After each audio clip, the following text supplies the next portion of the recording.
Mas vamos falar de anime. Você falando de muito de manchete, eu quero saber o que te marcou na manchete. Qual que era o seu desenho favorito ali? Qual que é o seu anime? Ou pode falar mais de um pra não ser injusto, né? Mas tipo, puta, isso me marcou pra caramba. Eu vou ter que ser sincero. O parte das coisas que eu fui seguindo depois foram as séries japonesas. Então isso é um ponto, né? Para onde eu fui seguir a minha vida e várias coisas que eu fiz depois são relacionadas às séries. Em relação ao anime, eu conversando, né, fazendo esses papos, essas lives, eu eu percebi que o anime que eu tenho a primeira lembrança e que é o mais antigo, e é uma geração manchete, é um anime chamado Doraemon. Doraemon era um gatinho azul, tipo um gato Félix japonês que também tirava as coisas da barriga. Doraemon é um desenho que é feito no Japão até hoje. Passa a dubladora do Luffy, do One Piece agora, né, da Netflix, dublava já o Doraemon, desenhos novos de Doraemon. É um desenho que passa, tem coisas no Japão que duram há 30, 40 anos e não acaba, né? Eles têm esse tipo de coisa lá. Então, o primeiro assim que marcou provavelmente foi Doraemon. Aí vem a leva Cavaleiros do Zodíaco. Pra mim é uma trinca muito muito forte, que é Cavaleiros do Zodíaco, Yu Yu Hakusho e Samurai Warriors. Eram três desenhos que eu sempre gostei. Acabei vendo menos depois e pesquisando menos sobre Samurai Warriors. Mas assistia, tinha até DVD depois. Agora já se perdeu, mas eu tinha. Numa época que era muito fácil, né? Os DVDs piratas de anime rodava bastante, rolava bastante. Então, pra mim, eu gosto muito dessa trinca. E aí foi o que eu falei, Doraemon que veio primeiro, e aí começa as séries como Jaspion, Changeman, Flashman, que aí foi o que me marcou mais pra eu seguir até onde eu estou hoje. Esse Doraemon, cara, eu tive até que joguei um Google aqui agora pra ver qual que era. Eu vi a imagem, reconheci, mas eu confesso que eu não vi, não fez parte da minha história. O Cavaleiro do Zodíaco, cara, eu era fanático, tipo, todo mundo tinha. Eu sou escorpião, né? Tinha o bonequinho do escorpião. E lembro que era mó caro esse negócio na época. Claro, eu era criança, você não tem a dimensão disso, né? Mas os pais falam, é caro, é caro, é caro. Inclusive, até, não sei se você conhece, a gente entrevistou há pouco tempo atrás, não, tem alguns meses, o Will Kawamura, que ele era um dos cantores da música de abertura. Foi muito legal, né? Isso era a dupla se chamava Larissa e William.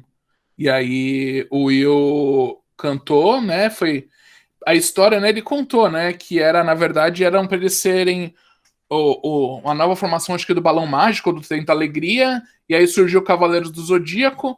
E aí embarcaram nessa e fez sucesso na época.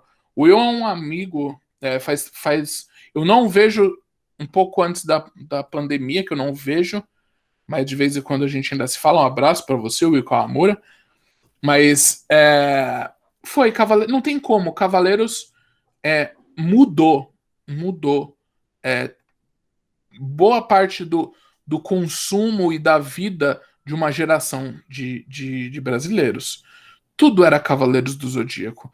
Você tinha Cavaleiros do Zodíaco na TV, você tinha o brinquedo de Cavaleiros do Zodíaco, você tinha adesivo do Cavaleiros do Zodíaco, revistinha que falava de Cavaleiros do Zodíaco, você tinha álbum de figurinha que se você juntasse 30 figurinhas você trocava por uma bicicleta, que eu nunca consegui trocar por essas coisas, trocar por um liquidificador, trocar por a bicicleta, por, sei lá, por um peão, eu nunca consegui.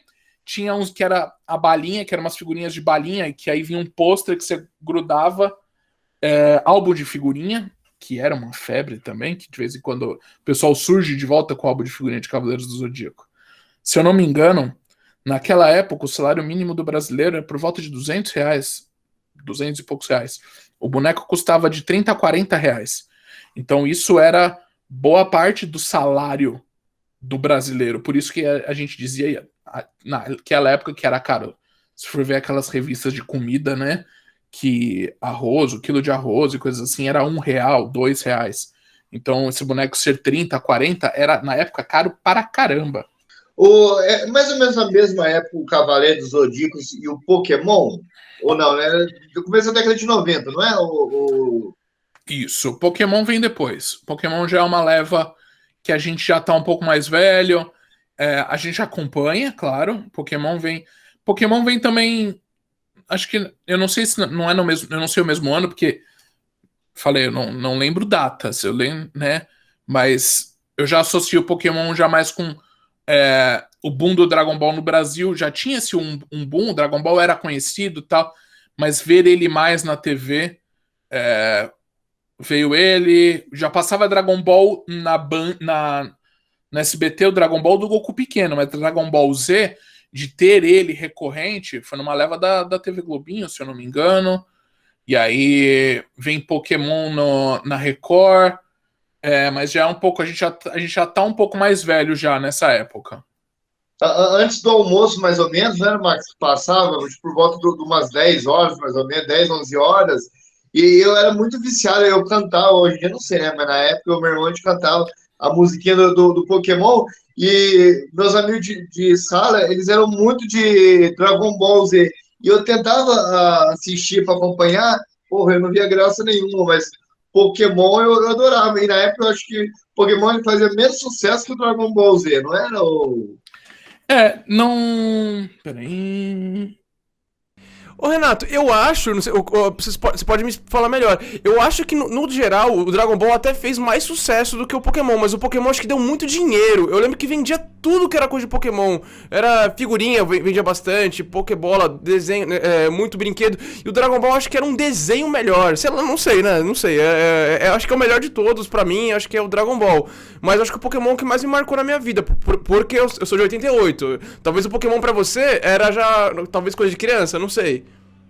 Não muito de criança, porque eu assisti por muito tempo e acompanhei.